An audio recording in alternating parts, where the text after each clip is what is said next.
welcome to Raconteurs News.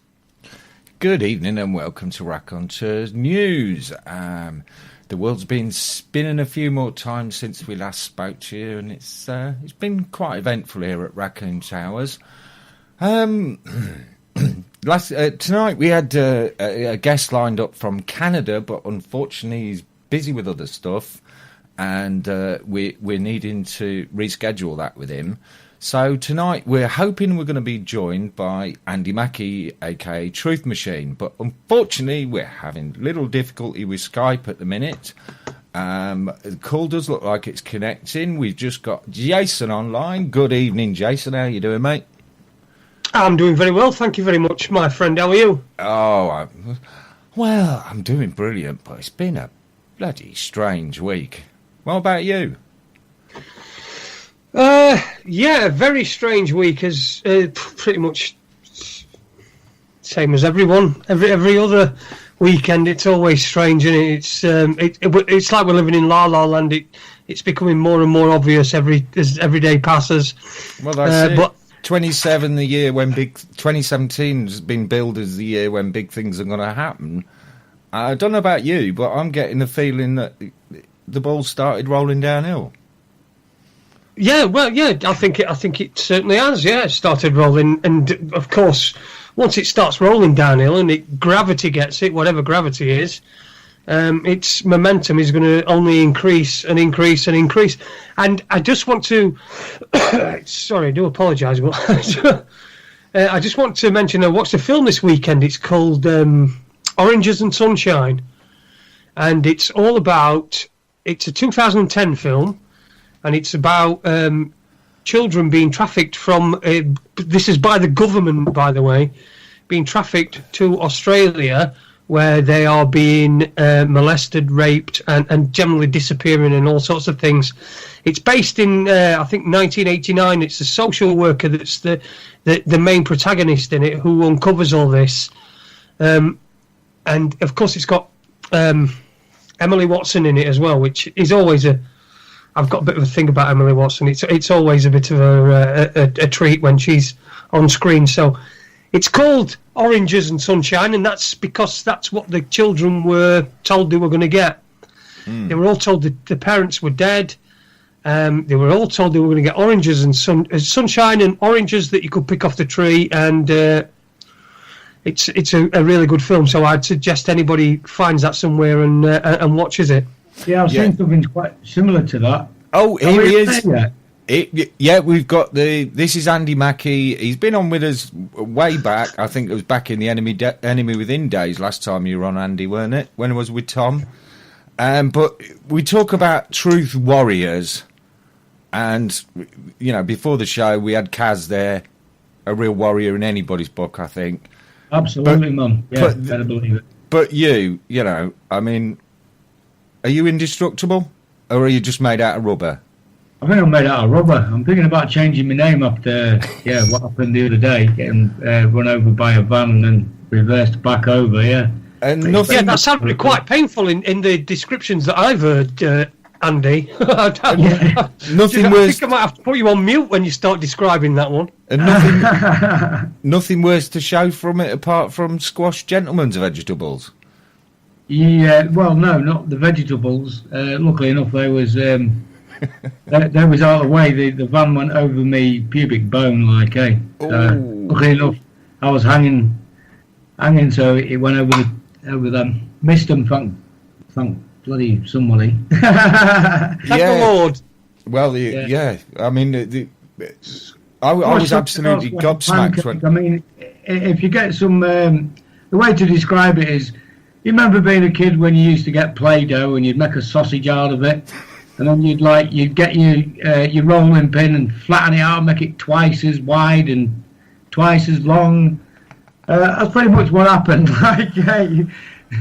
So what? Okay, so anybody who's of a nervous disposition and quite attached to their penis or their testicles, I did at the time recall a a story of a rugby player. I think it was a rugby league player who lost a testicle on the pitch, and they had to go on the pitch and retrieve it afterwards. But he carried on playing for the entire game. My God! But we hope you're recovering well, and your plums are reinflated.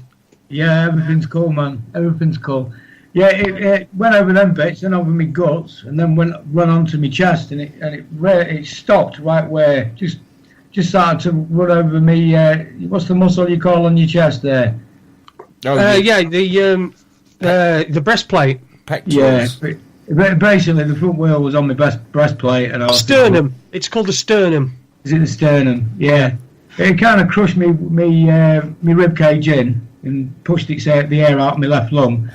But the van stopped. The front wheel stopped above my heart. So that was pretty scary, because I thought any second now my rib cage is just going to collapse in, and that's me gone. That's me a goner, like. So yeah. Anyway, I'm still here to fight another day, mate. Still here, still fighting. That's good to hear, Andy. Yeah, we met up recently at Leeds Court. Would you like to tell the listeners a little bit about what that was all about and what went on there? Because it wasn't really what you'd call a result, was it? No. Yeah, I mean, really, I could go on forever about this, because it seems to be like it's gone on forever, and it looks like it's going to carry on going on for the rest of our lives, by the judgments that are made.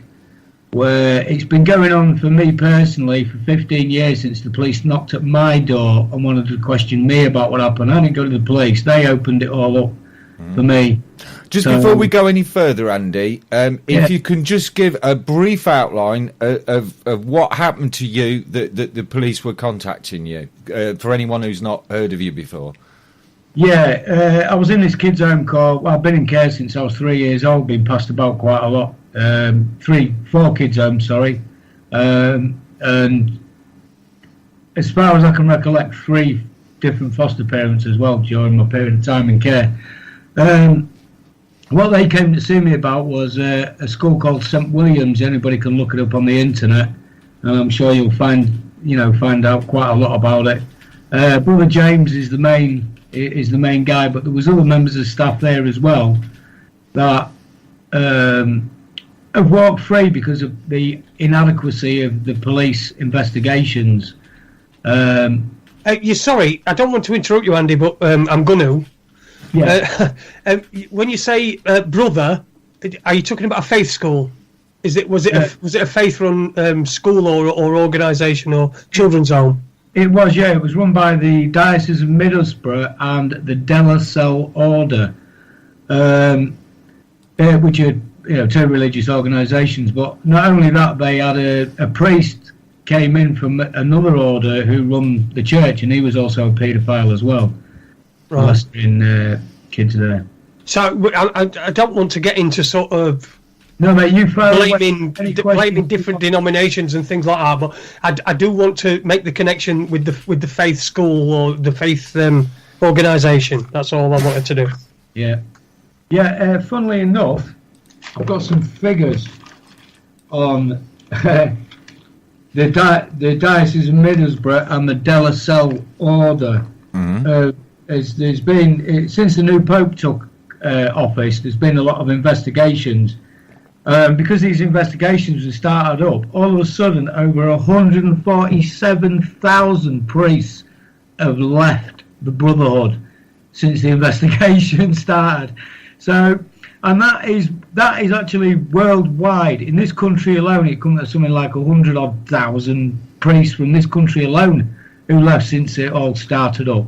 So you can imagine how big this paedophile ring really was. It's worldwide. It's not just one, it's not just in one school.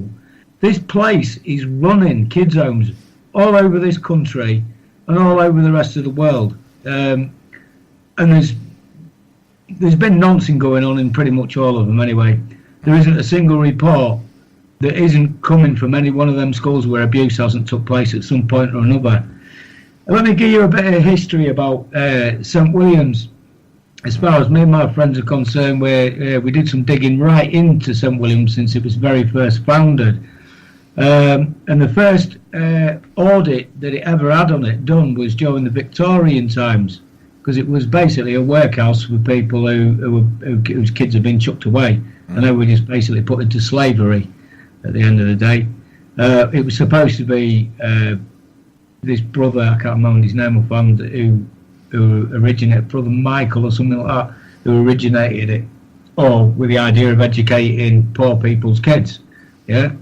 But really they were used as slaves. But anyway, the first audit that went into that place, the first sort of investigation, was back in Victorian times in 1846 or something like that, 45 or 46. And there was found to be abuse going on back then.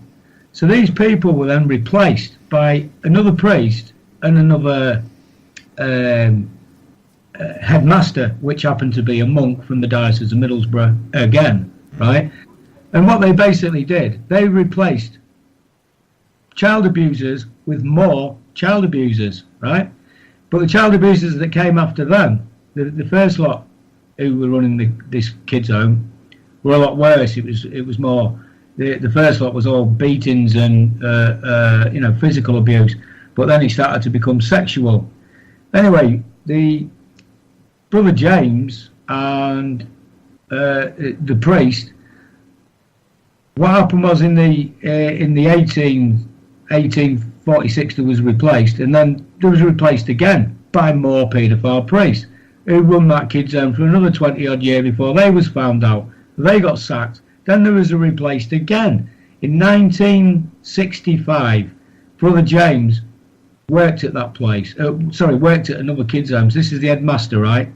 And he got taken out of that kids' home because he'd been abusing kids in that kids' home. So they just moved him to another kids' home. They're basically shifting nonce priests around to hide the scale of what's going on. This is back then, yeah? So in 1967, he was put in there and he started abusing straight away. He abused all the way through to 1992. It was, even though the church themselves had had their own private investigation into him and removed him from the school and put him in St William's to run St William's instead, yeah? So the church themselves had always been aware that he had been fiddling with kids right from when he first started, and they're just shifting him about. What can I say? That's just an example of how systematic and widespread it was at round about that time. I mean, we're talking about the point where Jimmy Savile's at the height of his powers. It seems, I know that a lot of people will hark back and say all this this abuse stuff that's been going on is historic, but what they're not seeing is the big picture is that it is historic, but they're the things that we're seeing because people that were involved are now dead or have moved on and gone, or even the victims are now dead, and that's why we're seeing more of that. Whereas what's going on at the moment is being still covered up. Yeah, absolutely. I mean, even the courts covering up what's going on. They're hoping to hide the sheer scale of what's happening simply by ordering that each and every one of these cases, it's been 30 years it's been running on for so far. I've been involved in it for 15 years since the police come to see me about Brother James beating us up, Brother James raping us, and some other priests. When they come to see me, they were basically going back to what you was asking, Andy. Why did they come and see me? Mm-hmm. They had a report about something that a member of staff had done to me, right? And this is why they came to interview me. Mm-hmm.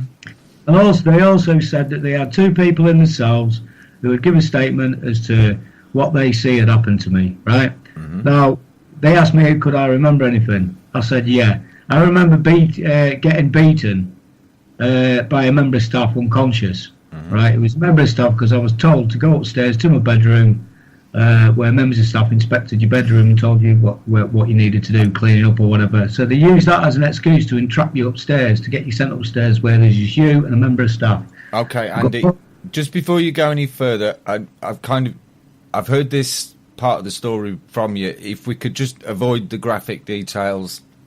Yeah, absolutely, mate. Sorry, Andy, what sort of age are you at this point? No, let me just apologise, right? Because one memory triggers off another. Yeah. I've got PTSD, and it kind of I go on one sort of thing. So please stop me. Like I don't feel offended whatsoever, man. No. If I go on too much. Yeah, the story you're telling us, Andy. What sort of age are you at this point? When I was at St William's, I was 14 years old when I was there. Okay. But I'd already been in 2 other kids' homes prior to that.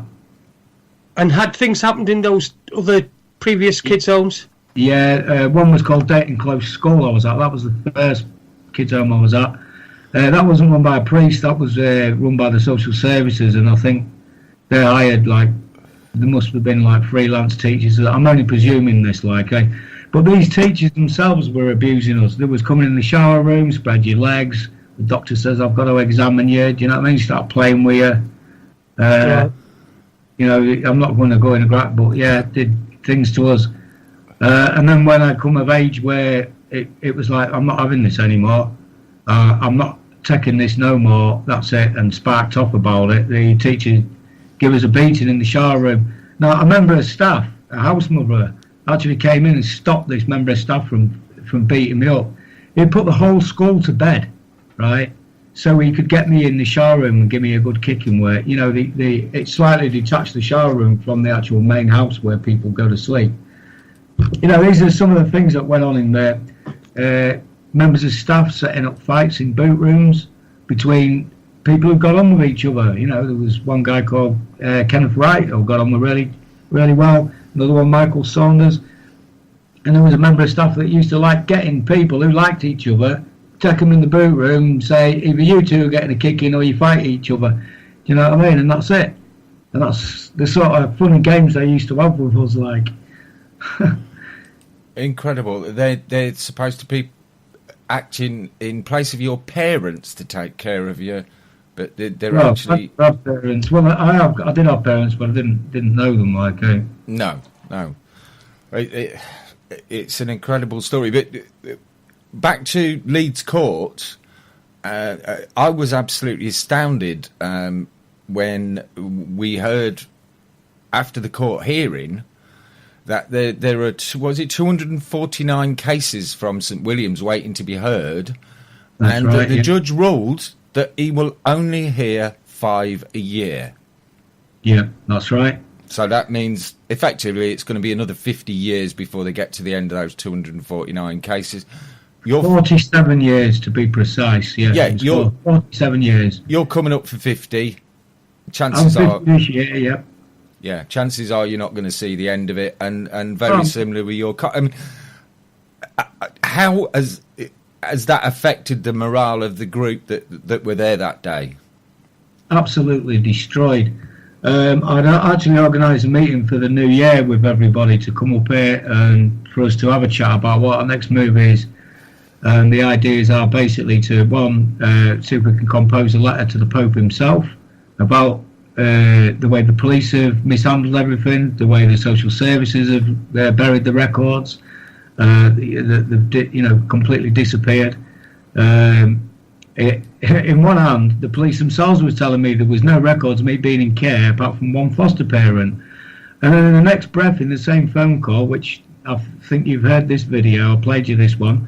He's saying that there is no records of me being in care 1 minute, and then saying, "Oh yeah, we can place you in St William's." Yeah,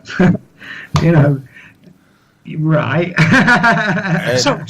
So when the judges made this order or this statement in court, is there no way that you can appeal that judgment, or is there no way that you can legally challenge his ability to be able to dictate how many cases be heard per year? Yeah, I mean, I wish that I knew.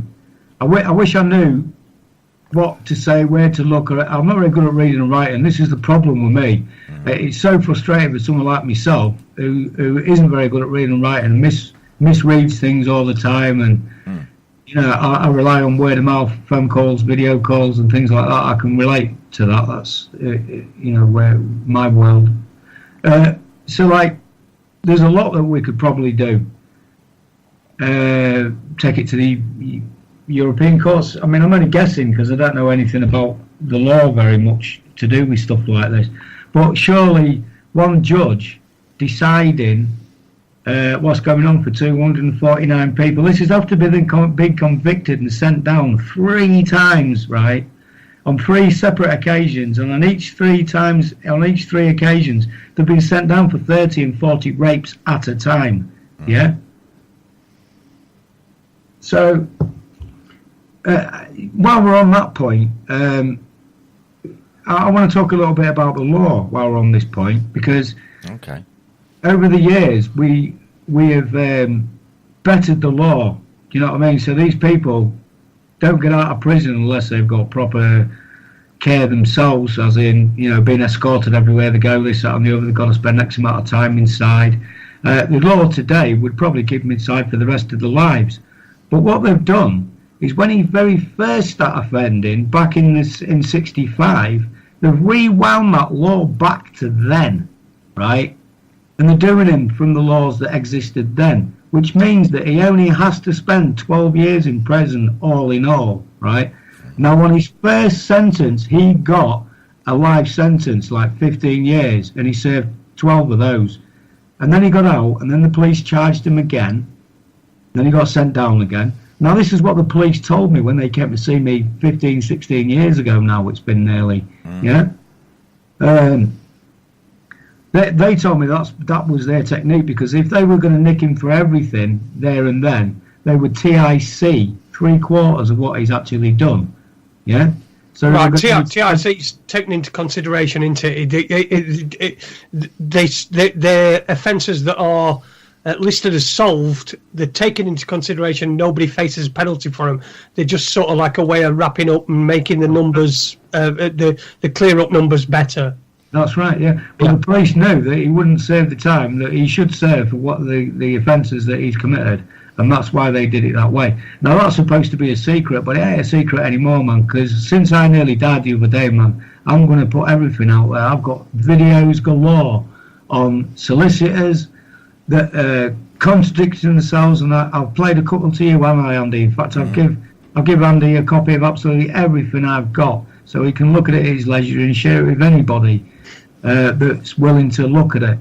It'd be ideal if I could get somebody who's good at making videos, or somebody that's at college doing a college course. Yeah, that was one of the reasons we wanted to get you on soon, Andy, so that we could put out a bit of an appeal for if there's anyone out there who feels they've got skills that would be useful to you as someone with dyslexia who struggles with reading emails, writing emails, and also uploading videos and editing videos. If someone's got those skills and would be able to help you, that would be massively helpful to you and your cause, wouldn't it? Really and if they're local to you as well, so it might be as well just to tell people what sort of geographical location you're based in. Yeah, I live in Darlington. Ideally, I'm looking for someone who's maybe doing a college course, who's studying media, who's willing to make a program, because with the amount of videos I've got and the amount of footage that needs to be gone through, catching all the contradictions in it, and there's plenty of them. Yeah. As you've heard yourself, Andy, there's loads in there, and the police not following the right lines of inquiry, and their reasons why they didn't follow certain lines of inquiry, which would make the general public, if they knew which they're gonna know through these videos, that the police have been so complacent throughout it all. They've helped in certain ways by not doing their job properly for paedophile priests to get off on charges, to be found not guilty. Yeah, so it's not ever gone on record the sheer scale. They've been trying to hide it right from the start. As I see it now, after 15 years has passed since they come to see me, I've learned so much about how it's corrupt. With the courts themselves, and them deciding they're only going to listen to 5 cases a year, knowing damn well we're all going to be well dead by that time. A lot of us, our lifestyles are so stressful. We wake up in the morning and it's there, it's in our heads. We try. I'm speaking for myself. I try and do things and to occupy my mind. It's there all the time. There's not a minute in the day goes by when it comes out. When it's in your head. And you go to sleep with it, and it's yeah. I think they're trying to avoid thinking about it. For people who've not been through what you've been through, and most of us haven't. I mean, we've all had the experience of you have a little disaster. I don't know. You get a letter through the post, brown envelope, and it's worrying. And you just fret about it when you're trying to sleep at night. It's the first thing that comes in your head when you wake up in the morning. Yeah. If you imagine that your life has been damaged so much by others who were supposed to be taking care of you, then that is something that's going to live with you throughout the whole of your life, isn't it? Well, it does. Yeah. It does. It does. Well, we've had on this show. I mean, we generally tend to sort of like try and balance the child abuse stories. But what does get to me is that the fact that there are so many victims out there, and it seems to be the forgotten, with all the other things that are being muted on social media, that are being promoted, other causes. It seems that there's a vast number of child abuse victims from within the system who are not now children. So therefore they don't get the same victim status as you would to somebody who's still a child. We've had survivors on here. We've had Kaz has been on a few times. And so we've had Bernie Gadd on as well. He's got a story. I would nearly said great story then. I mean, pejorative sense. Can I say I don't see myself as a survivor. I see myself as a victim, mate, because we're still being victimised to this day. Yes, absolutely. They're taking the piss. You know the way the social services are and the council. You know, they can all F off for me, a lot of them, because they're all playing the same game, which is hide the sheer scale of it. As simple as that. But the point I was trying to get to was that once the lid is blown on this, there are so many people out there that have been victims, like you say. Then surely this is going to be the straw that breaks the camel's back, where we just say, look, we know they're lying to us. We know that they're doing fake news. They're making fake news. And now they're even abusing our children. And do you think that this will be the straw that finally breaks the camel's back on this? Because it seems to be clinging to life at the moment. This cabal or whatever they are, these paedophiles, they're clinging on to life with recent events. Do you think that this is going to be the one that once we peel the banana or the onion or whatever, then it's going to all kick off? I think the sort of underground media, like your own radio station here, is getting more and more listened to. There's a lot more going out there now about the truth. Since the internet, in my lifetime, since the internet's come about, the scale of it has grown that massive, because people can talk to each other freely now. I mean, we're at different parts of the country and we're sitting here talking like we're in the same room. That wasn't the case before. So, they want the access to be able to find out about things like this. So a lot of people were basically dumbed down.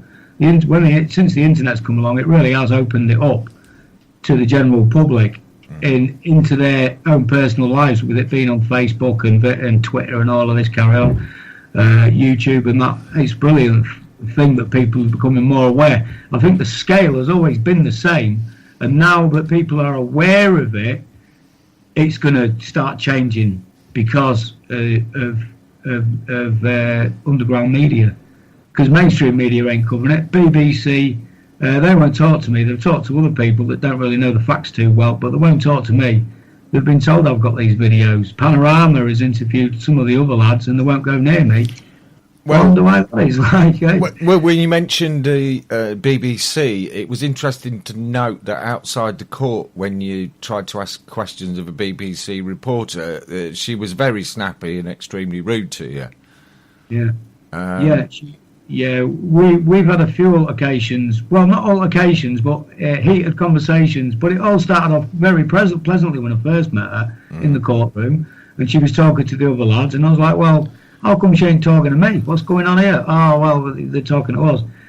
They want to keep it to just us. And I thought, well, that's a bit biased then, isn't it? Like, why won't they talk to me? So I went up and I said, look, told them about these videos. So, look, I've got all these videos. I've got information. I've got even solicitors playing funny buggers with us.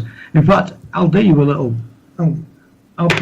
bit of what funny buggers. I don't know whether you're interested or not in putting it out there now, but I've got one up and ready to go. Well, is it a YouTube clip, Andy? No, it's not on YouTube, mate. No. And unfortunately, the way Yeah. the sound setup is, if you play at your end, we probably won't be able to hear it. Right. You know, it's a shame. If you'd have given me the file beforehand, I could have had that lined up ready to play. Sorry about that, mate. No, that's no problem, mate. No problem at all. Always a bit of a problem with the last minute stepping in. We're really pleased that you managed to be able to fit us in last minute and come on and talk with us, because our guest pulled out, obviously. But it's just a shame we couldn't have had that ready. All right. Where was we at? Like, we're solicitors and the lies they've been telling. Before we go any further, I can just there's a little correction come up, and we've got the court documents actually cited 248 cases before the court and not 249, as I said.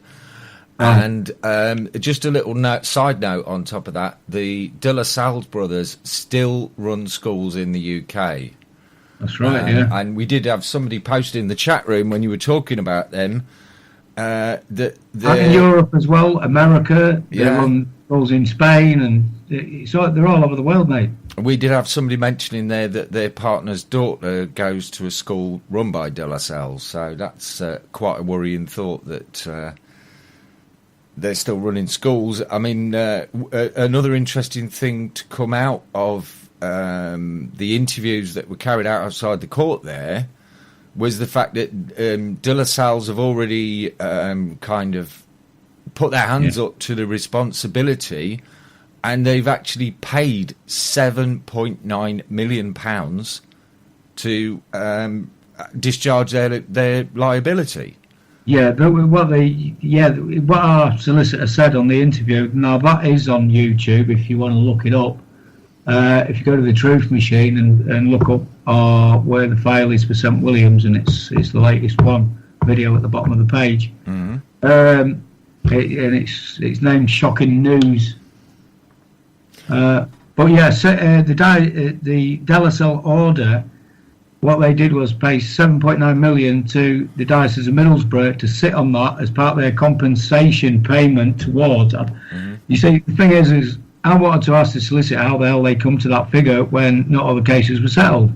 So how come already they've gone, well, we're putting $7.9 million into the compensation, and you'd expect then the Diocese of Middlesbrough to pay the same amount in as well, so there'd be a pot of actually whatever that makes, $7.9 million times 2, right? Yeah. Now they're sitting on that pot. What's gone on is the Diocese of the De La Salle order, they've basically bought their way out of the public eye. Uh-huh. So anybody that's going to be mentioned from now on in, everybody's looking to the Diocese of Middlesbrough to be coughing up, where in actual fact it's the De La Salle order where the headmaster came from. So yes. And when we were outside the court and that figure of 7.9 million was mentioned, Andy, was that the first you'd heard of that figure? Yeah. Right. Yeah. Well, I've had an interesting piece of information posted me, Kaz, and I had a brief conversation with her last night, and it's quite shocking to find out that money was paid by the De La Salles brothers in 2012. Yeah. Oh my God. Yeah. Oh my God. I want to really kick that guy's head in. I really do. I'll tell you what. Oh my God. It just beggars belief. So they've been sat on this money for well over 4 years now. Do you know what? When the lads find out about this, they're going to be gutted, like, eh? Well, it occurred to me today that if they'd sat on a pot of 8 million without putting anything into that pot themselves, if they're only paying out at, or if they're only putting through 5 cases a year, even if all those 5 got what is seen as a kind of average level of compensation now, they'd probably be getting more in interest than they'd be paying out, so the funds would never deplete. Yeah. It's just unbelievable that they're just sitting on this money that's been put there for survivors. Oh my God, what? That's just took a bit more wind out myself, but I'm really not surprised, to be honest with you. The amount of kicks in the teeth and boots into the head and ribcage we've had so far is, that's just a black eye, that, man. Don't forget tyres to the knackers. Yeah. Oh, it looks like I've just been run over again learning that. Kaz is saying the payout was 2012. They paid a figure of that times 8 or 9 for Ireland, and she has the court documents to back that up. That's brilliant. Kaz is a wonderful person, man. She knows her stuff. She knows where to look. Yeah, she really does. But she's tied. She's busy, tied up with other things, man. Mm-hmm. She's a very, very busy woman, man, and the work's fantastic. What she's doing, like. Yeah, I did hear she got a little bit of criticism for the show that she did with us the other night, and very sad to hear that, because I think she covered the subject that she wanted to talk about very well. The criticism was that she didn't talk about something else. Well, sorry, if you're coming on a radio show but talk about one thing, you're going to talk about that thing, and other things if they come up, and it just didn't. But I think you did a great job in getting the information out there and doing what you were trying to do, Kaz. So screw them. Yeah, well, at the end of the day, man, if people have an opinion on something, you shouldn't be bickering about it, really, because at the end of the day, you're listening to people that have had some seriously traumatic experiences, and when we get sort of taken away in our minds into something, it's hard to get back off that track without being prompted for, like, people like yourself, Andy, you know what I mean? Like, yeah, let's move on to the next bit and so on, because there's that many memories just come flooding in thick and fast. You lose concentration as to what you're actually doing, because you're putting yourself in that moment in your head while you're talking about it, and you kind of it loses you. You know what I mean? You get lost in that thought.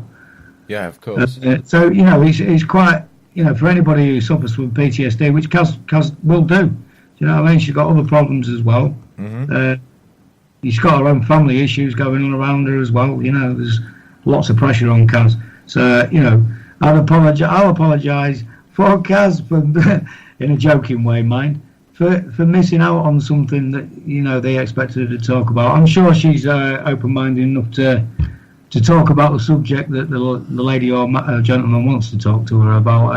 Oh, yeah. It was just unfortunate that something perhaps they were expecting to be covered wasn't covered, but hey, we can't please all of the people all of the time. Now, as the phrase goes, you can please some of the people all of the time, all of the people sometime, but some of the buggers you can never please, can you? Speaking of which, that ain't even a phrase. Can I just put it out there? Sorry about this. Just 2 seconds. I'll put it out there right now. If anybody wants to have a chat or ask any questions, please feel free to ask on the chat room, and I'm sure Andy will ask the questions. Sorry about that, Jason. My point is on this is that, look, I've not listened to the interview, okay?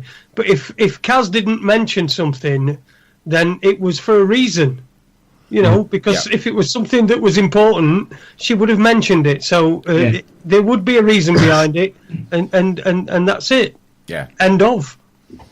That's it. Yeah. It was unfortunate. I think all we can do is move on with that and keep trying to get this word out to people about what's going on, and different people have different bits of the story to bring at different times, and we get those bits of the story as and when they come along, And if that doesn't fit too well with other people's agendas, then that's unfortunate. But we're doing our best.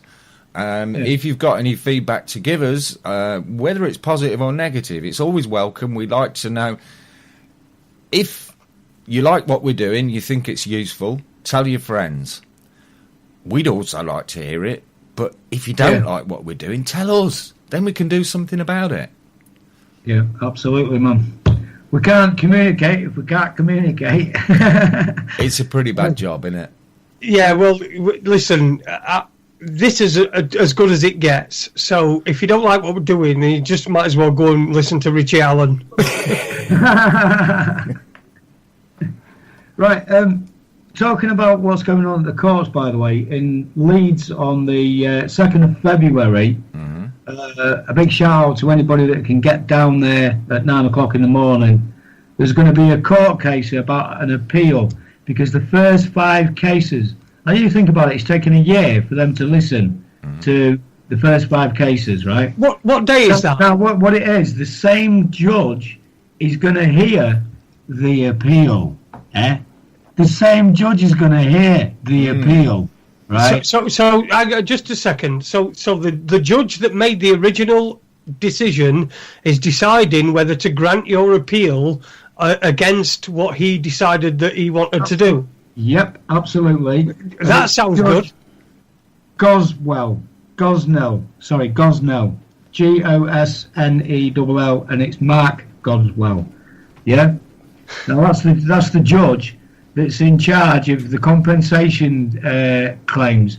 Now, what he's done, there's 248 to be heard, and he's listened to the first 5, so that's taken the first year, but they have now appealed, so now it's going to take another year, right, for him to appeal, yeah? So, if you imagine it, right, even though we've added it up, we get a year apiece for every 5 cases, right? And if everybody has to appeal, because 3 out of 5 he turned down. One he didn't make a judgment on, and only one guy he said he would allow £14,000 for being raped only once, right? This is how he was talking. Yeah, he only got raped once, so £14,000, right? Listen to this. And for the psychological compensation, the judge said the reason that he only got that amount was because the judge didn't think, and these were his words, he didn't think that the guy suffered any psychological damage, right? Yeah. Now, there's got to be a psychological report made for each and every one of us, and he is above a psychologist. Let's have a look at his records, man. Please, somebody look him up and see what you can find out about this guy and what he's training, because how the hell he can overwrite what a psychologist and a psychiatrist can write about a person, and he claims it to be wrong, and he doesn't believe it. What is this? Right, well, the simple answer would have been, I'm sorry to be flippant about this, but what I'm trying to do is I'm trying to make a point about how ridiculous that is to say that somebody's not psychologically affected by being raped. But the answer should have been, well, okay, I'll tell you what, keep the 14 grand, I'm coming and raping you. Yeah, I mean, my first thought of that was, they think we are fucking rent boys or what? Eh? Is that what he fucking is? A high-class fucking rent boy? There. Yeah, it's... I want to bite people's faces off, man. Well, I'm gonna, but that's what it makes me feel like doing, man. That kind of garbage comes out of those arseholes' mouths, man. This might be a bit of encouragement for you, Andy. I just got a message from Kaz. She says, already onto it at the top level. So, we know that Kaz is on the case. Thank you, Kaz. Yeah. It's as good as having Hong Kong Fooey. Hong Kong Fooey's cat. Always inevitably solve the crime, and then Hong Kong Fooey got the blame. But yeah, so we'll call Kaz. She's Hong Kong Fooey's cat. She'll get it sorted. Yeah, about the judge and who he's affiliated with. There's a ex-police officer that came into my life a couple of years ago, who was kind of promising to help and things like that. And he came on board for a little while, and then he kind of snuck away and backed away from it was an illegal eviction. But since then, I've been asking him about, the police attack, and he was supposed to be backing me up on that when the police attacked me after showing up the chief of police in North Yorkshire outside Lincolnshire Crown Court when they were discussing on the BBC about how well their investigation had gone and how pleased they were with themselves of the results of them being sent to prison again. And only 20 minutes prior to that, I was having a conversation with in the court in the cafe amongst all the other police officers who were part of the investigation, trying to talk to them about the lines of inquiry that haven't been followed in my case and that they should be, and by their own laws they should have been followed and haven't. I've also was misinformed that I thought that my original interview with the police 15 years ago was the interview. It's only last year, at the end of last year near Christmas, they said, the police phoned me up and said it's a matter of emergency for them to interview me about St Williams and they needed me in a video suite. So this was after a lady called Terry, thank you very much Terry, in London, had been hassling the police for nearly 6 months to say, why in 15 years haven't you been to see Andrew Mackie and properly interview him? And this is them 15 years down the line, and they've still not finished interviewing me yet. They wanted to squeeze it all into one day. My whole life, from the age of 3, from as far back as I remember, till the day I left care. And they wanted to smash it all in one day, eh? Yeah, that was... And also, I'd like to mention that they said before the video recording even started that I wasn't allowed to go on about how long it's taken them in this interview, because it's supposed to be about what's happened to me in the kids' homes, not about how the police have dealt with it over the last 15 years. Yeah. Well, surely the fact that you've been ignored for 15 years is an important part of the whole thing, isn't it? I've not been ignored. I've just been bounced about and played with. Yes, and you've been to. Passed from pillar to post, I suppose, is the way the old saying goes. Yeah. This is how corrupt the system really, really is. With my own eyes and my own body, I've experienced and seen all of this with my own eyes. Yeah, it's also interesting to note that various you get contacted by various agencies at various times of the year, but they always seem to contact you a little bit more at one time of the year, and they always seem to be contacting you and basically trying to dampen your spirits, telling you there's no hope. Always around your birthday every year, isn't it? It is, yeah. And when I put this, some experiences on the system trying to push you into suicide, right? Uh-huh. I've had blades slipped under my cell door and then told, go on, just get it over and done with. Sort yourself out. Go on, get it done. I've had shit like that done to me. I've had police come in and try to turn me into a fucking grass or whatever, saying, pass me a card going, yeah, you're feeling down now. You've been in the cells for a few days now, aren't you? Feeling a bit down. You need someone to talk to you, just call us up, we can maybe help with it, all of this carry on. Well, all that shit. I've had beatings until I've been black and blue. I've had beatings until I've had to be taken to hospital and been revived. This is in Grimsby. After, I beat up a smackhead who was selling smack in the centre of town, so the police decided to fucking kill me, But they obviously, someone freaked out at the station because they took me to the hospital and had me revived, these are some of the things that I've had to be put up with in my life. Hogtied from hands and feet and stripped naked and beaten up, left fucking face down in a puddle of sick, on a cell floor. And, police not coming, answering my bell for nearly 14 hours and shit, just totally ignoring me, no water, turning the taps off, turning the toilet off, having to drink my own piss to squench my thirst, These are fucking Guantanamo Bay fucking techniques, man, you know what I mean? And this is our own police force doing it to our own people, because we're getting too loud about what we're doing. Yeah. Yeah, it's a real catalogue of abuse, and I mean, time doesn't allow for you to tell the whole story of what you've been through. I've sat and talked to you for I've lost count of the number of hours, and it just defies belief of any decent thinking person that somebody could be put through that in a system that was supposed to be taking care of that child. And it is quite clear that an awful lot of children do slip through that net and get treated appallingly. And if we can do anything to stop that happening to other children in the future, I think that's the way we've got to go.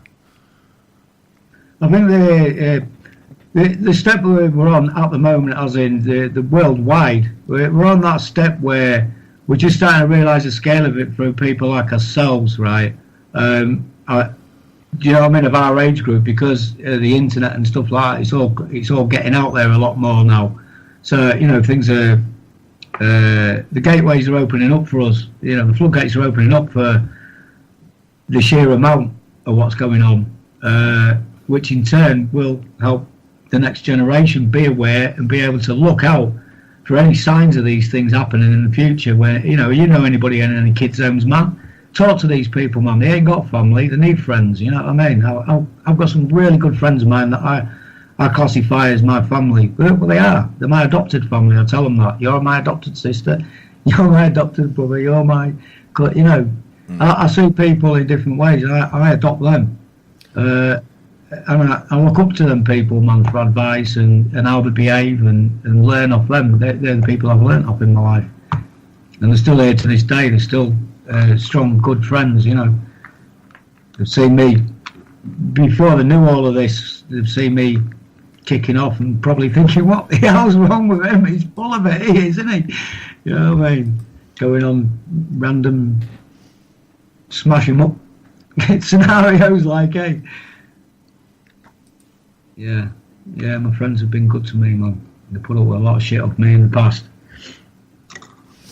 Okay. Not directed at them, but, you know, handling my kick-offs and my anger problems and that, hey. Mm-hmm. And that's vital as well, isn't it? That you've got people around you that understand what's been going on to you, and you're not embarrassed to talk to them about what's happened to you. I'm trying to come from a point of view of somebody that's been in that situation. Obviously, I can't because I don't understand it at all. But I would imagine that having people around you and having good support is absolutely vital in your recovery. Yeah. My friends, basically, I think, well, my psychologist I'm seeing now, I've only been seeing a psychologist for a year, but it was through the court orders that made me go and have a psychology report, because I'm just like, fuck the system. I don't trust anything to do with the system. But because I was forced into it, it was like, they come back with like, yeah, you judging by your record and where you've been in your life, the kids' homes and the abuse you've suffered, man, it's no wonder you've had PTSD most of your life, mate. You know what I mean? And I put it down to my good friends that have helped me get through that stage, because a lot of guys who were in these kids' homes are not alive today because they haven't been able to handle it. And my friends like Alex and Neen, people like P, Dave, Emma, you know, there's quite a few out there, mate. Sorry if I can't off the top of my head remember all of you, but, you know, Martin, all of you, man, you've all put up with times when I've had nightmares on couches and woke up, screamed my head off, and they've come downstairs, what's up, you all right, mate? You know, I'm like, yeah, I'm all right. Put it all down to just being pissed up and not like, hey, but, you know, when you're drunk, it comes out even more. I think it tortures you even more, really. Yeah. You know, you can be quite happy, and then the next second, that memory goes flashing through your head and you're off on one. But yeah, thanks to my friends. They've been my psychologists all my life. Like, hey.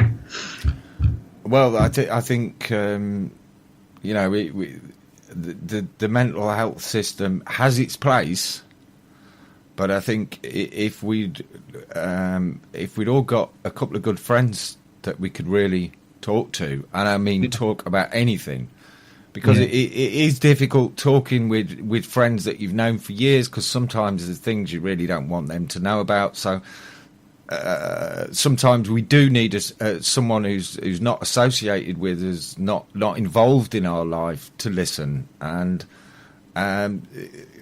when you come across these new people, sometimes it happens that somebody comes into your life and suddenly they feel like you've known them forever, and you can talk to them like you've never been able to talk to anyone else. And things like that are just so invaluable to keep your spirits together, aren't they?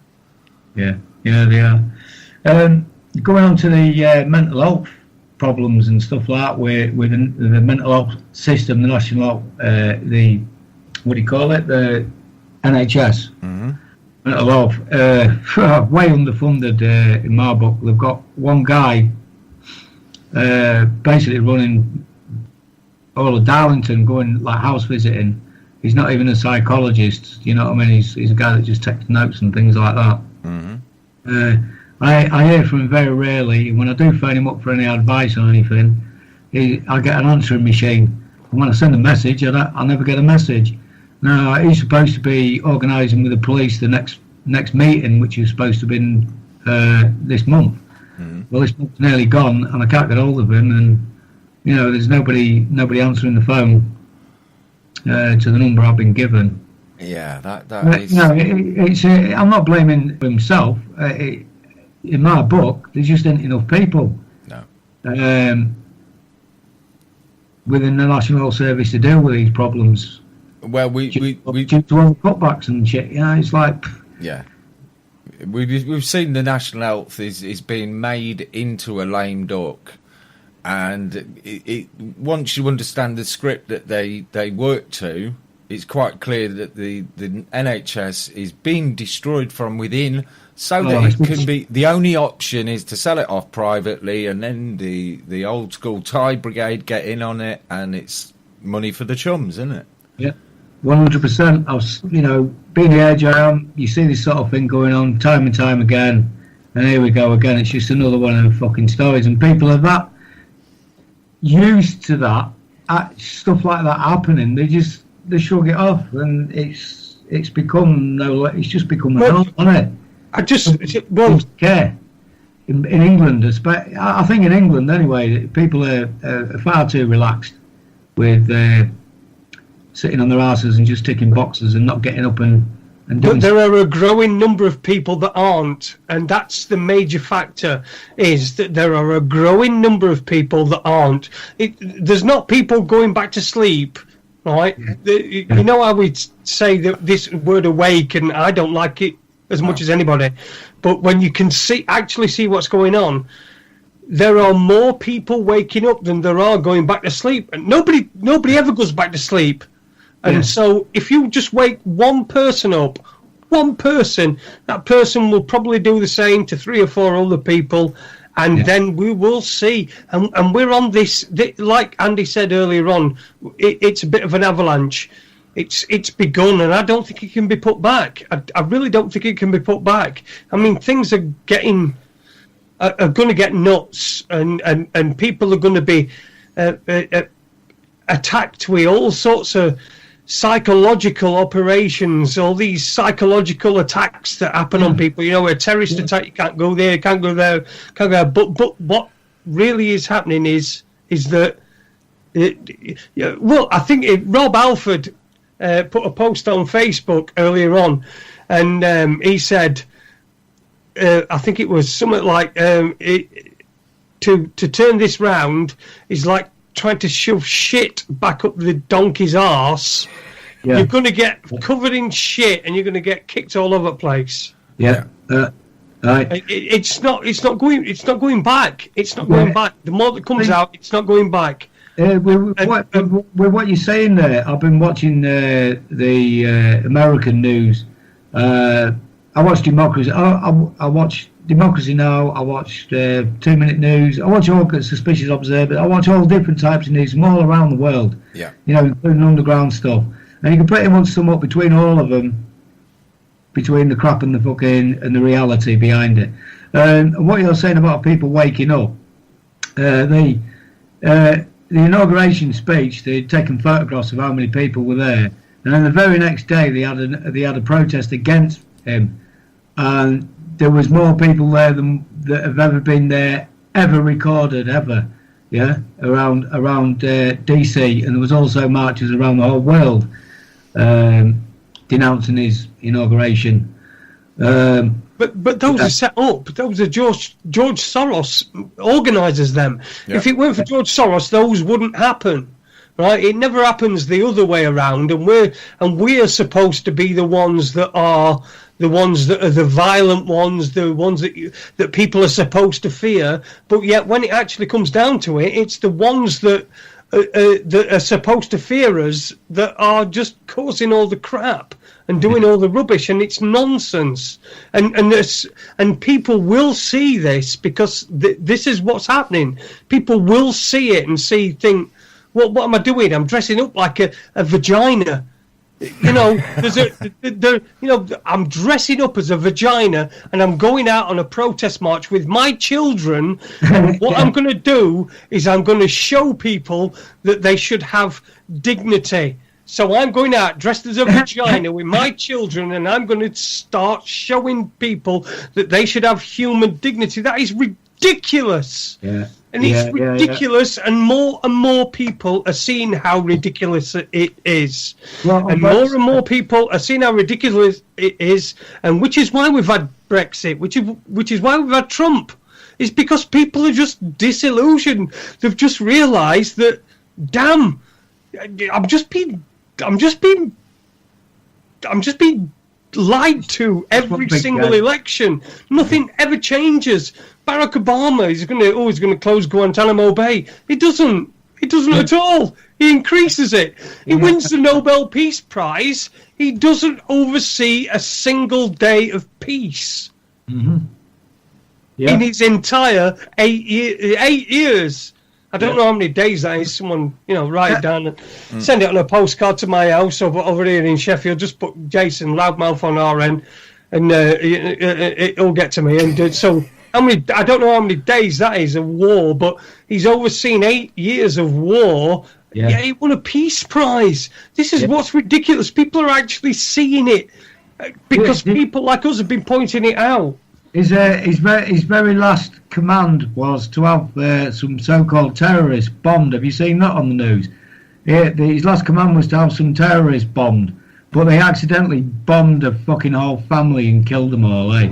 That was his very last bomb that landed in his name, and that's how he finished his fucking career. Yeah, but on the flip side, and I'm not defending Obama, but on the flip side as well, I'm not defending him. I really am not defending him. I think he's a piece of shit. That's what I think he is. Yeah. Right? I'm not defending him, but he did give $212 billion in aid to Palestine right at the very end of his tenure.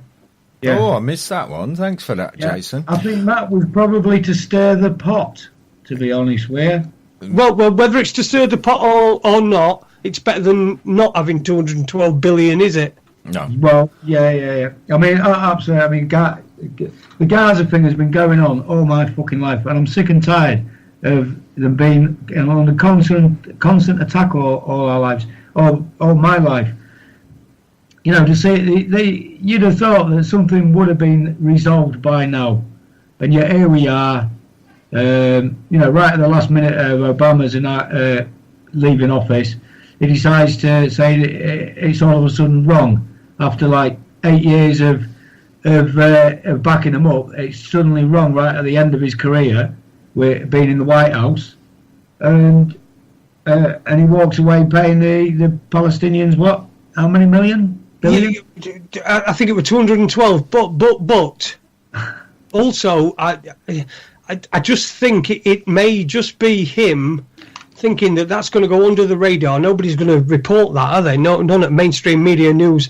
It just may be him trying to gain a little bit of redemption. That's all I'm saying. Because these people do believe in all this crap, in all this stuff, this stuff that we know is actually real, that what you do and you put out there is going to come back on you, and it's going to come back on you worse. It might not be this lifetime, it might be next one. It don't matter, but it's going to come back on you. We know that. Now, perhaps he knows that as well, and he's just trying to do a little bit of gain a little bit of redemption. Perhaps even get a raffle ticket to get into heaven. I don't know, but I did think, because it wasn't reported very, very widely, I did think that it's perhaps just a little bit of humanity from an actual human being. I don't know. That would be great to I hope that's the case, Jason. I've just noticed we've got to the end of the first hour. We've covered a lot of ground. I think we're probably all ready for a tune, so we can grab a cuppa and any sort of comfort break we need. So I think we've given a clear demonstration of how completely bonkers the world we're living in is. So we're going to have about 5 minutes of tunes before we come back, and just to show you how mad the world really is, we're going to have some tunes from Tom Waits. So we'll be back shortly, folks. And welcome back to Raconteurs News. It's Tuesday evening, and before we carry on with the second part of the show, I've got a little announcement to make, and I'm sure a lot of you will already be aware of this, but some of you may not be.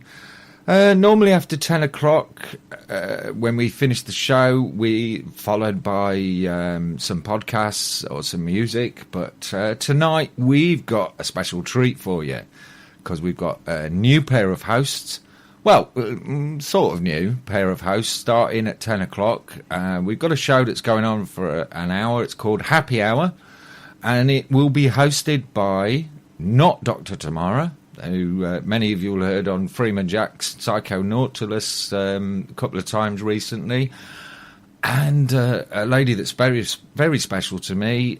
She's played tunes a few times before, but she hasn't really done a talkie show, and that's my partner, Tina. So I hope you'll all stick around and listen to them, because Tamara and Tina are having a chat before the show now, and there's an awful lot of laughing coming from the other room. So I think there'll be some serious points and subjects covered, but I think it'll be a great deal of fun, and it'll bring a female perspective, which is something I think we're sadly lacking here at Autonomous Media. But we're going to keep bringing on the new hosts as much as we can. We've got Ben Emlyn-Jones joining us sometime soon as we can get the spot teed up for him. And but we'd better get on now, because we've got the hour to finish off with Jason and Andy. So, are you back, guys? Yeah, we're back. Yeah, it's okay. Yeah, so, I mean, we pretty much covered a lot of what you wanted to talk about, and your appeal for help in moving your campaign forward, Andy. I mean... Yeah. Were there any things that we missed that you wanted to talk about, or shall we just carry on and see where the conversation goes? Yeah, we could carry on and see where the conversation goes. I'm getting a bit of an echo now. I don't know why. Yeah, it'll stop in a minute. Don't worry. It always does. It stops after a couple of minutes. It just happens. I don't know why it happens, but it does at the beginning of every one. And I think if you talk now, it will have gone. Yeah. There you go. See, yeah, told you. The echo's gone now. Yeah, that's brilliant. So, yeah, I mean, I've noticed this Trump business. He seems to be making some of the right moves. Or I mean, we're hearing talk already that he's talking about getting rid of the Fed and bringing back the gold standard. I mean, for me, the big tester on what Trump's going to do, what kind of leader he's going to be, was the money thing. If we can get rid of the central banking cabal that are basically running the world, we've got a chance to move forward. And it looks like he's taking a step in the right direction there, but some of the other things he's doing seem to be quite contradictory to that. What's your take on it all, guys? Well, I mean, for me, Very contradictory. look, all we are is we're audience members. Yeah. Agreed. Right? Trump's going to do what he's going to do. Yep. And now whatever he does, all you've got to do is just take it with just a pinch of salt that it is, because most of the things that he's going to do aren't going to affect anybody. It's just theatre. It's just a show. This system's going to do what it's going to do. Be it Trump or fucking Hillary or whoever the fuck puppet they want to put in, they're still going to do what they're going to do. It doesn't matter who's in power. Same goes for this country, be it Labour, Tory, fucking SNP, a lot of them, mate. National Front, all of them. They all went to the same schools, they all come from the same bloodlines. They're all looking after each other. It's a big fucking game to them. And we are the patsies in it all. Mm-hmm. Yeah, of course we're the pawns. We're the pawns in it all. But you can stop yourself from being a pawn, and that's a pretty good thing to do, is stop yourself from being a pawn by not playing along to the games. Just imagine if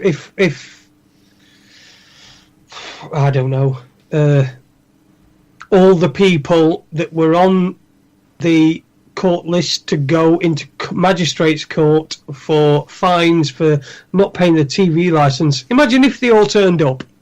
Yeah. I always remember a joke by a comedian called Steve Wright.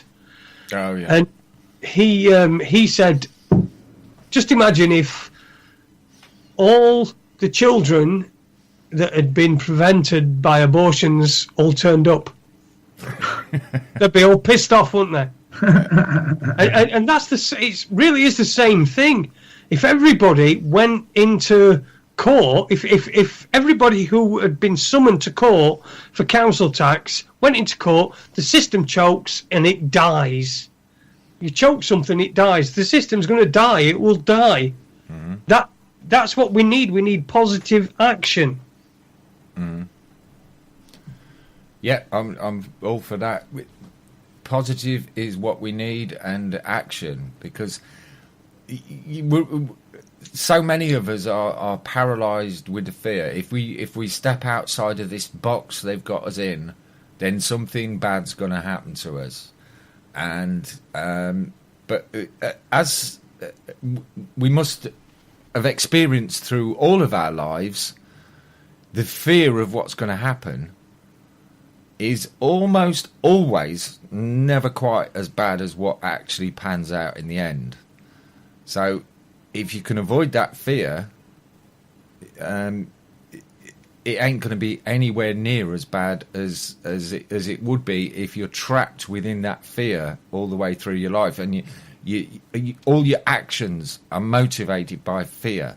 Once you can stand up and actually find something, however small but positive, to do that either changes your life or one other person or a group of other person's lives, that will conquer that fear.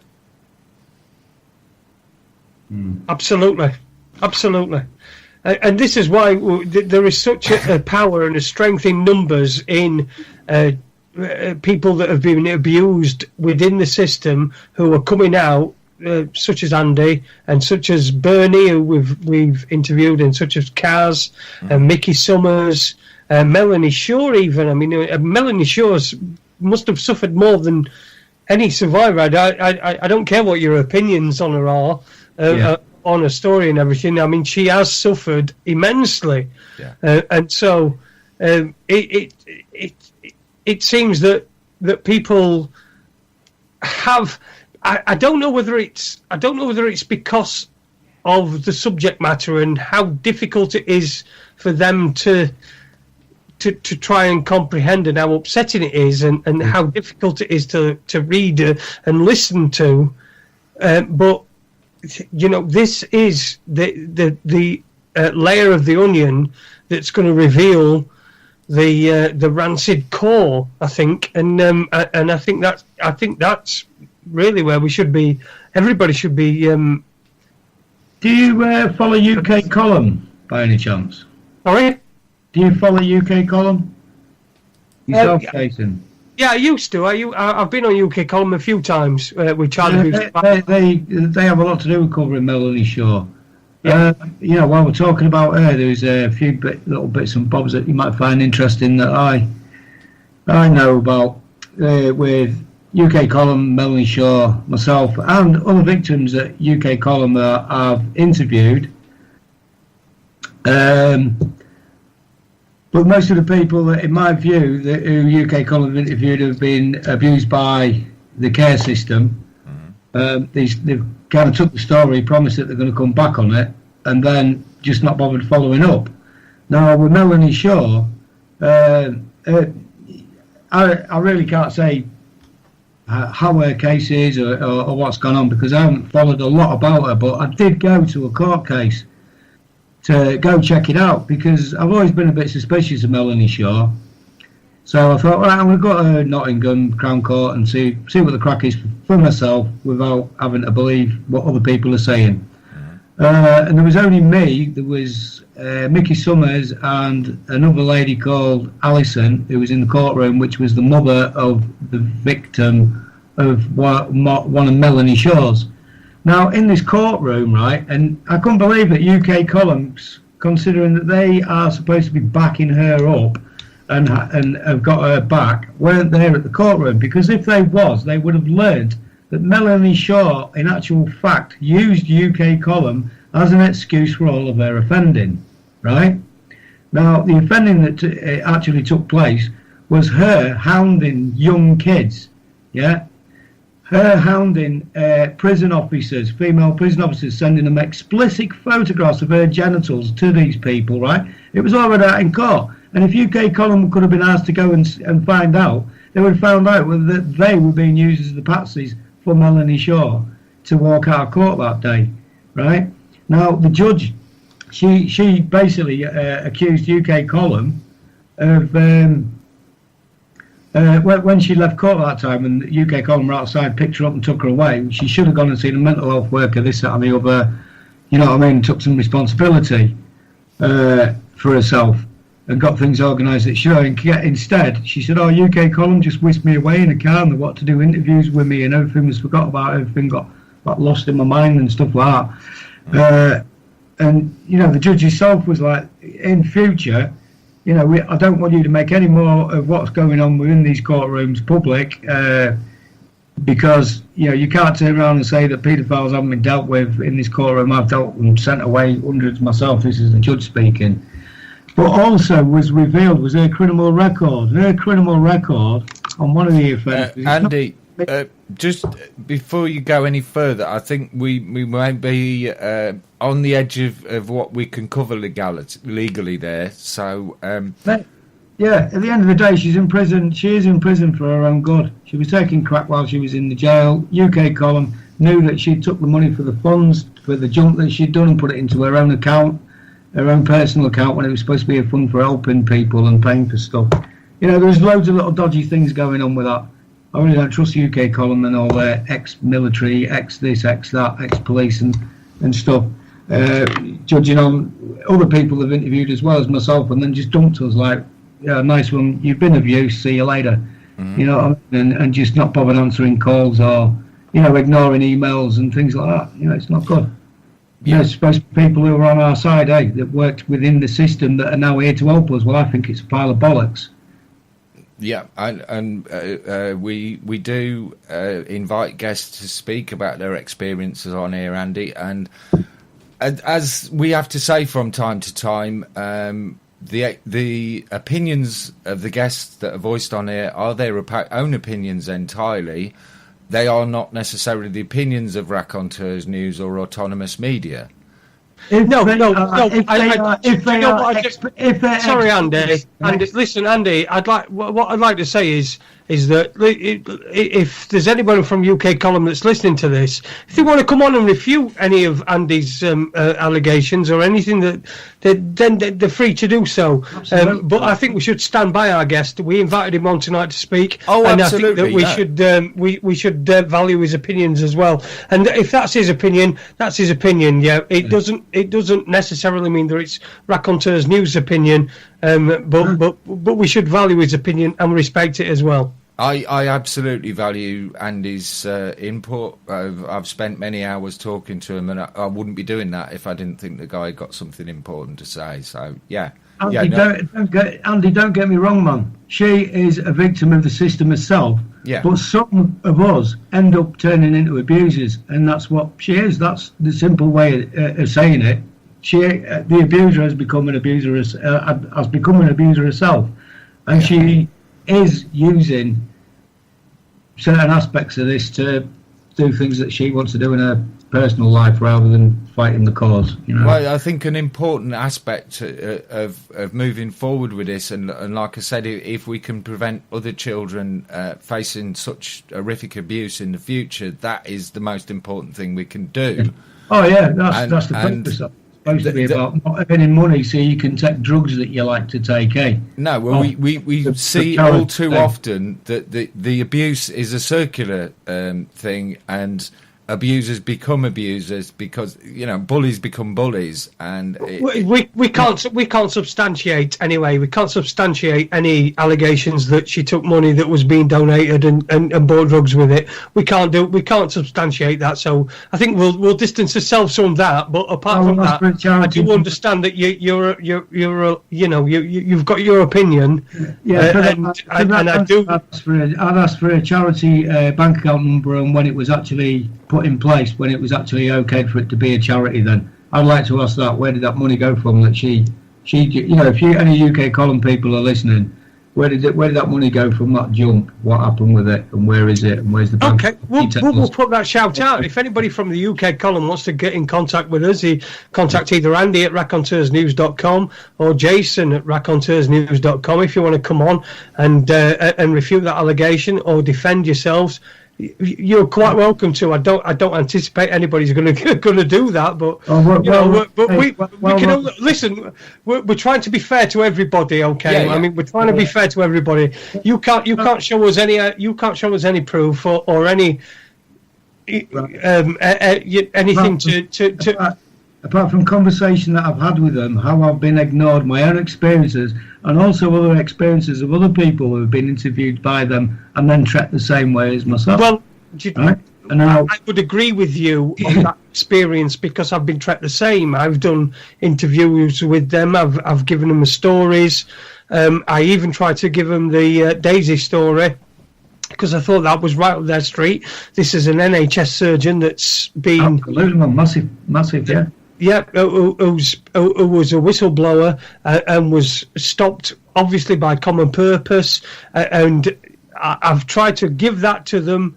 And I even, when Daisy was in locked up in the mental institution, I even sent them a message saying, "Can you help us? We need to try and get her out." And then in the end, we got her out ourselves. And then I sent a message just saying, because I didn't go all back, I just sent a message saying, don't matter, we've got her out ourselves. Yeah. So, I do understand where you're coming from. I do understand everything. I just want us, as Raconteurs News, we need to stay neutral and absolutely neutral on everything. Yeah, this is me saying it. And while we're on the subject of as what I classify as false protesters, false activists, let's get on the case of Joe Public, while we're at it. And let's not talk about the things he's already been accused of and already had videos out there of. I'll just talk about what I've seen within my own eyes, right? This Melanie Shaw case, when it took place, went back afterwards to the lady's house. Can I just say something? The victim's mother. Let me just interrupt you. Joe, when it comes to Joe Public, you say what you want because that's not his name.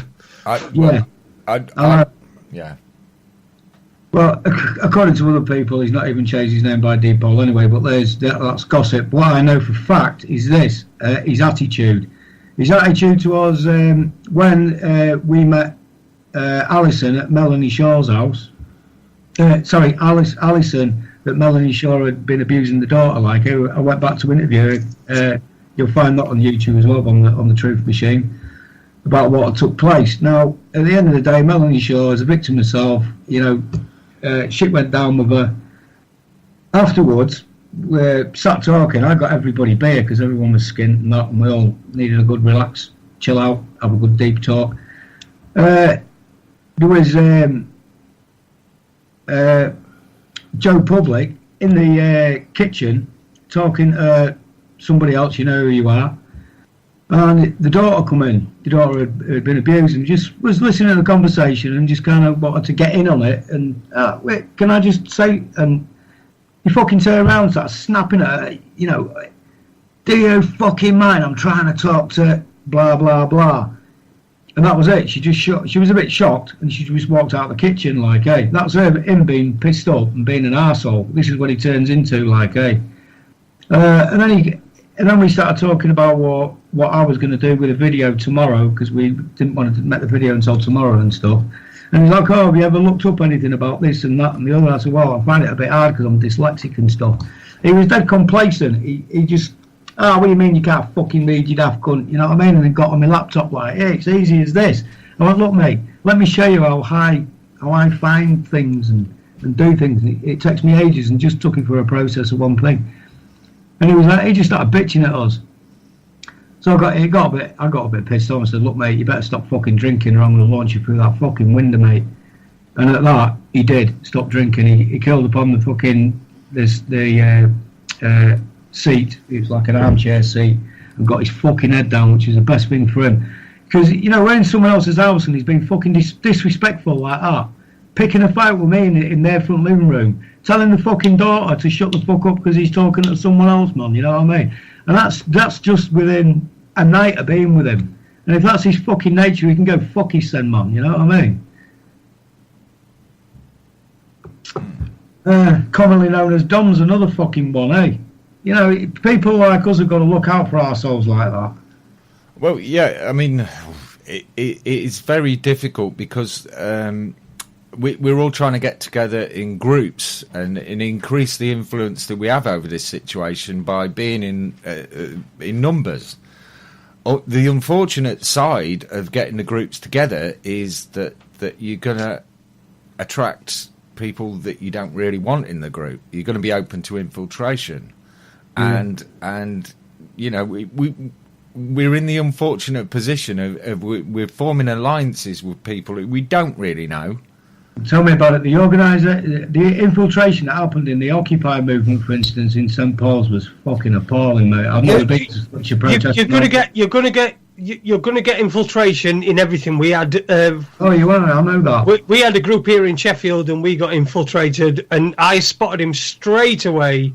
And sure enough, he destroyed the entire group. I just want to say one thing. Can you just keep the fuckings down a little bit? Yeah, sorry about that. Because it don't do us any good on YouTube or anything like that. And we want people to listen to this sort of stuff. So can you just but please carry on. Yeah, you're absolutely right there. I do try and bend me words. And I get a bit too emotional sometimes, so apologies to that. That's fine, it's no problem at all. People like that just make me angry when they come in and destroy people, keep people apart. There's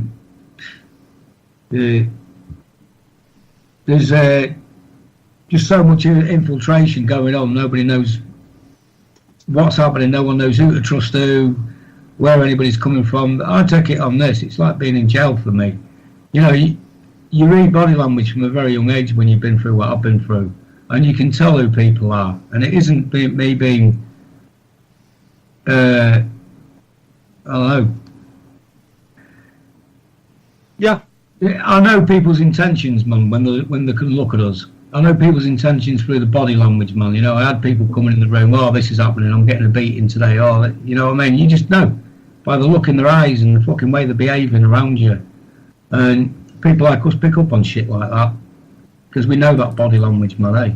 We've been brought up with that shit. And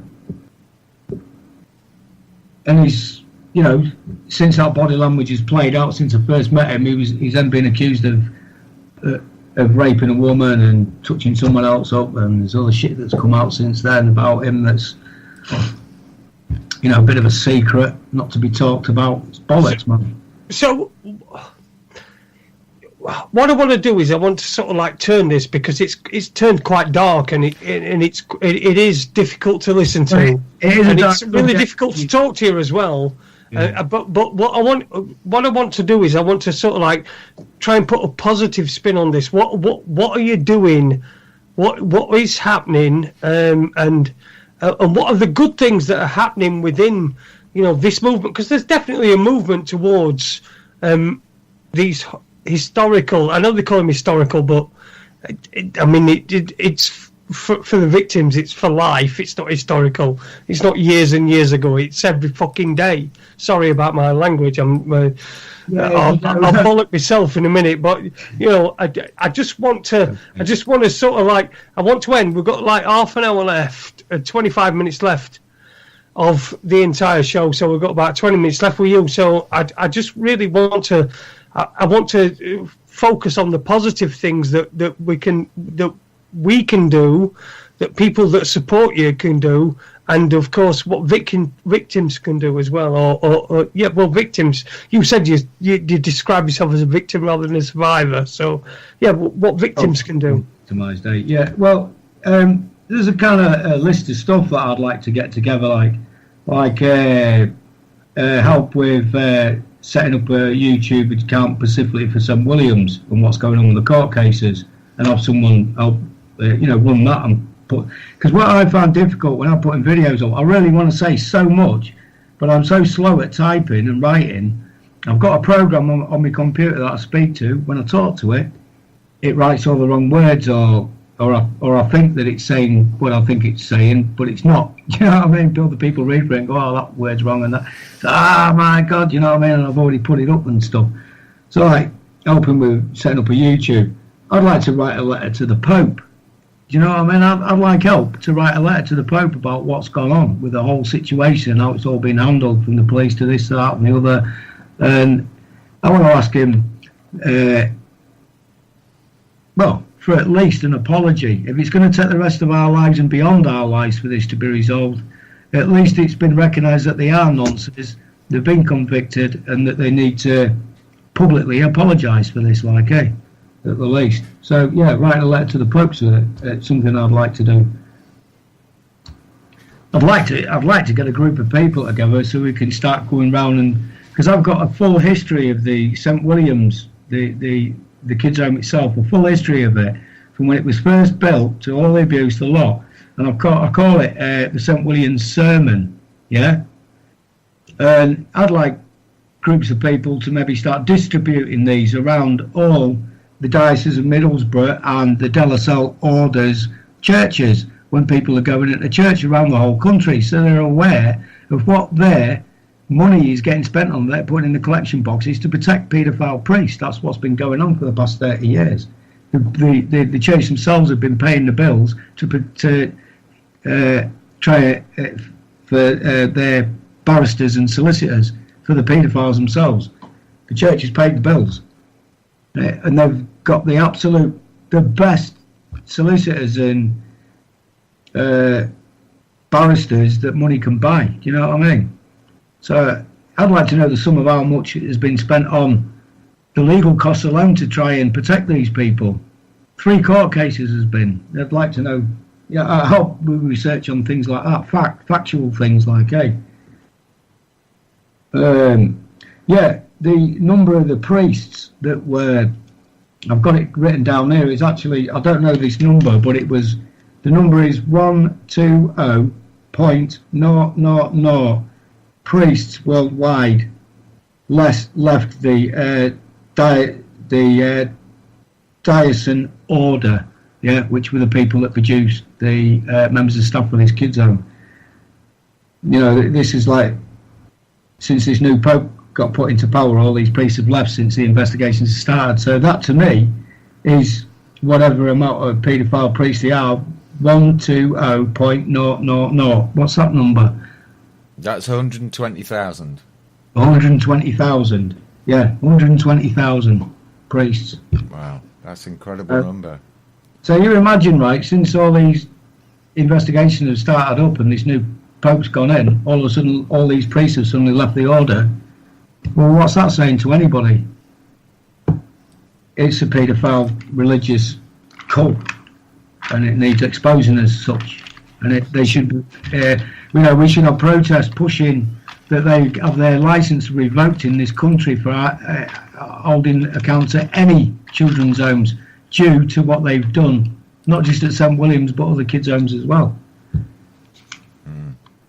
So, where can anybody get in touch with you to be able to help you with this, along with this? Because obviously you're as someone who's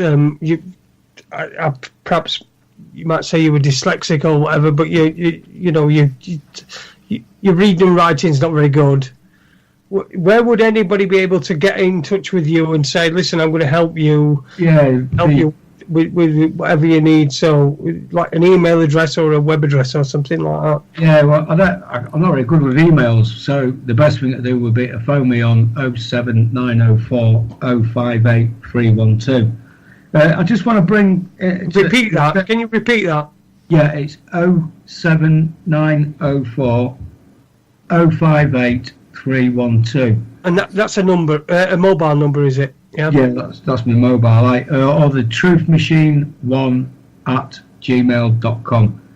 But I'd like to bring your attention to some of your listeners about this website that I got given me and I had a chance to have a look at. Yeah, it's www.leavingthepriesthood.com. Right. Go look at some figures for yourselves, people. Yeah. There's other websites in here, but I can't read them too good. These are the things I need help with. More information. But yeah, it's crazy what's going on. It's crazy how the whole system is playing a part in hiding the sheer scale of it, the massive scale of it. Unbelievable. 120,000. Yeah, I see Kaz has just posted a link to the Truth Machine Facebook page in the chat room there, so that'll give people another way to get in touch with you, Andy. So, all to the good. Yeah. Maybe we should have another day talking about activists. So sorry about sort of divulging into that. Oh, listen, we've dealt with loads of. We've had loads of activists on here. We've had Mickey Summers on here. We've had the people from Doncaster as well, Help the Homeless, who are also involved in the child abuse system as well. With Sarah McLaren's one of our friends on Facebook. I know she helps Bernie Gadd, and so there's a huge number of people out there. And once the networks are all established, then it seems only it's going to be minutes before the system comes down. Yeah. Well, I'm hoping it's coming. It's the sort of thing that I've felt has been slowly happening for a lot of years, since my teenage 18, 19 years old. The miners and all that carry on, and the police. Well, you did say about how you've been an activist since you were very young, Andy, and we've sort of got 15 minutes left before the happy hour. So, but perhaps we could just talk about how your life has developed through your activism over the years, because you had quite a long break away from it, didn't you? Yeah, I started getting involved when I went to Manchester. I was in and out of jail quite a lot up until the age of about 20, 21. A lot of my friends were trying to encourage us to smoke cannabis, which I eventually did. Chilled me out a lot. Started wanting to get to do other things. So it all started off really when I went to Manchester. Started getting involved with helping putting deco up in the Hacienda and stuff like that, and meeting activists there. They were, like, a lot of them were like New Age traveller type people and stuff. You know what I mean? So I got involved in groups of New Age travellers in Manchester, and then started hitting the road from there, and got involved through going from New Age traveller site to traveller site. Ended up in London for a while at a Rainbow Centre run by a guy called Phoenix, who basically he'd found this derelict church. Margaret Thatcher was kicking out all the mentally ill people onto the streets and shutting down all these places where they kept them, and they had nowhere to go. So there was loads of mentally ill people then committing crimes and then ended up in jail with not even knowing what they were doing. So this guy was trying to buffer it. So he took over this church and then went to see the vicar and said, look, we're squatting your church. I'm going to make it into refuge for mentally ill people who have been kicked onto the street by Thatcher's fucking cronies. House people. They had groups of people organised where they'd go to skips and collect food and make food for the mentally ill people. So through the week it was all looked after, and then the weekend the church would be turned into a big party scene, like there was a big rave and stuff like that.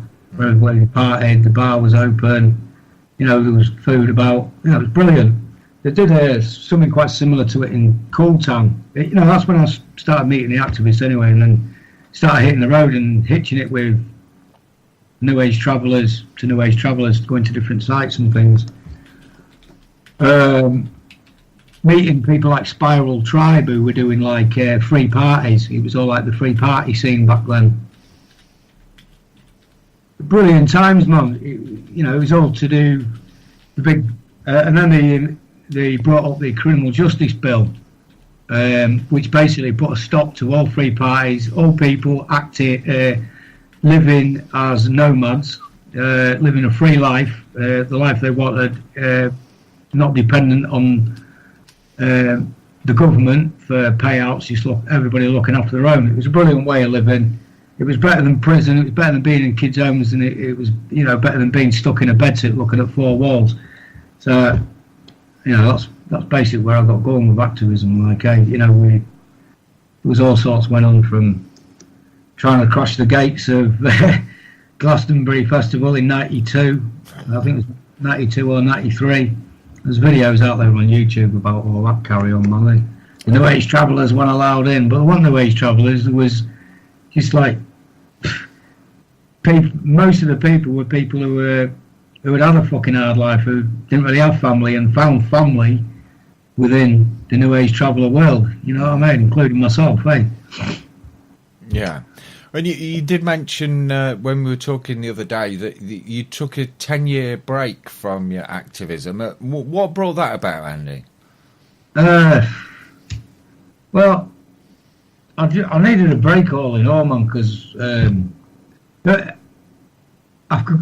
be honest with you, some of the things that I've done, I could have been put away for quite a while, and I managed to avoid all of this carry-on, man. I was quite lucky, and I felt that I was being lucky, so that's why I jumped out. But when the Occupy movement kicked off, it was like, man, I've got to get re-involved in this. This looks like this is the time where things are going to start turning around. You know what I mean? This is the time now that I've been looking for, that I've been waiting for, and all my generation have been waiting for. This is it. And I went down there, and it was just absolutely infiltrated by, you know, ex-military, ex-police, police, you know, all sorts, man. It was unfucking real, man. You know, you can tell military people the way they stand, the way they behave, the lies they're told. But, you know, I'll tell anybody, man, if you suspect anybody of being undercover, get them what they like.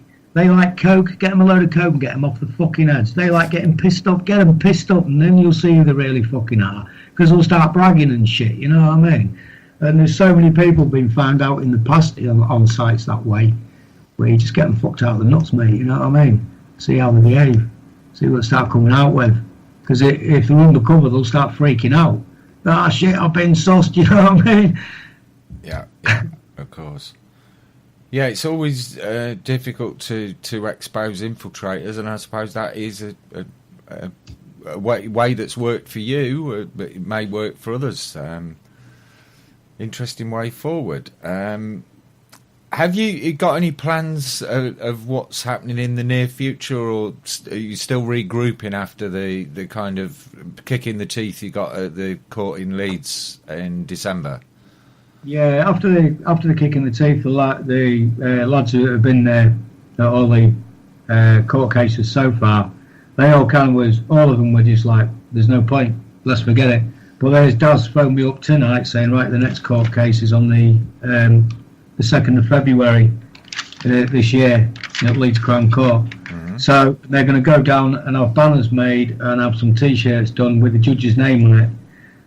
Because at the end of the day, how can that guy sit there and he's never going to rule against his own ruling, is he? You wouldn't have thought so, no. It's, it just shows you the ridiculousness of how our system is totally broken. Mm-hmm.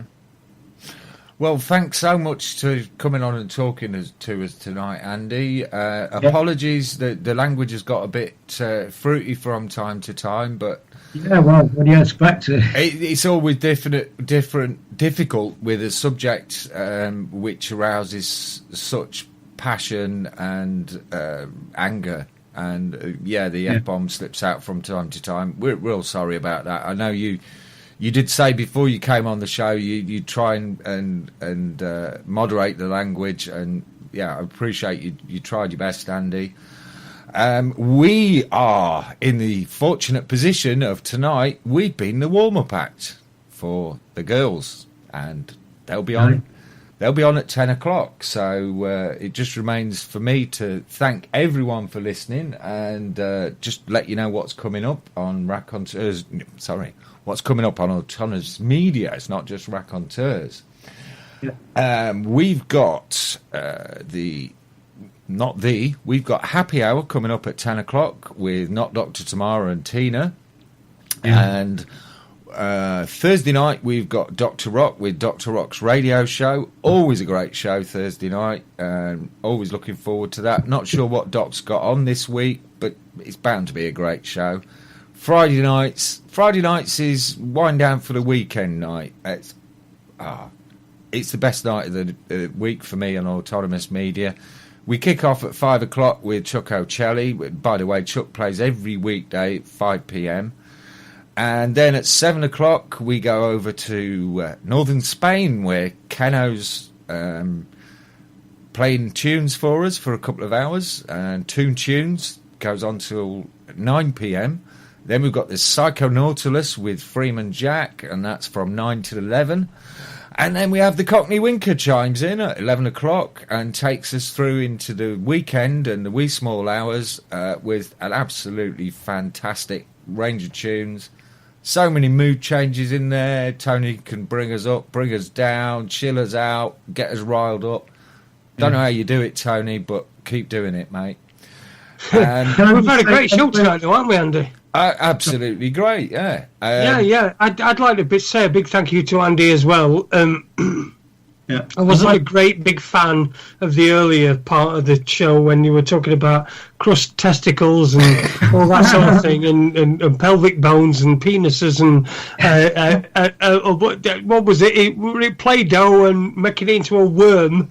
I weren't really a big fan of that, but it's the first time I spoke to you tonight, and I'm a big fan of yours, and I'm just completely behind you as long as well as Andy is, and let's just hope that we can get this absolutely ridiculous hearing in Leeds overturned, so that you may all get some compensation for what you went through. But it's been really touching. It's been really good tonight. I think we've had some laughs. It really isn't just about compensation, though. It's about exposing the old game that they're playing with us to avoid paying anything, or even getting the scale of the paedophilia that's gone on within this religious order throughout the world. You know what I mean? Exposed for what it really is, because that is what they're hiding. That's what they're doing. That is the game. The compensation thing is not to us. It's about fucking getting them bastards held accountable for what they did, right? And the sheer fucking scale of it as well. and the hiding and conniving that's going on to this day. You know, with the system itself backing these people up to help cover it all up. Yeah, absolutely, Andy. It's and I'd just like to say a big shout out to all those who've been through anything like you've been through, like Kaz has been through. We can't do enough to help you people. Obviously, it's a subject we try and cover as much as we can, but we need to be aware of the sensibilities of our listeners, because it unfortunately it was something I thought it would. As soon as we started covering it, we got Mickey Summers on, did some regular shows, a few others. I thought blow the world wide open, that would be the end of it. Great guy, Mickey, man. He's a great guy. Yeah, it's difficult. Summers, man. It's difficult, isn't it, Andy? It's difficult. It is difficult, and if anyone, if Mickey's listening or anyone who's close to him, please pass on a message. I've sent a couple of Facebook messages, but Mickey, we know you've been through a lot since Christmas when you had your heart attack Christmas Day. Hope you get well soon, man, and we look forward to meeting up with you again soon. And at least you did better than George Michael. Can I say, if anyone wants to talk to me about anything I've said on here, call me anytime you want. It's 07904 058312. Give us a call if you can help us out. If you want to discuss anything that we've talked about today, that's it for me, Andy. That's brilliant. I appreciate the time that you give us to talk. I know it's got a bit hectic, but good luck, Lube, and your friend. Yeah, good luck, Lube. Have a great show. Sam. Right, folks, it's come to the end of the show. We'll be back same time next week, and we'll leave you in the capable hands of not Dr. Tamara and Luby. So, good night, folks. Okay, you take it easy.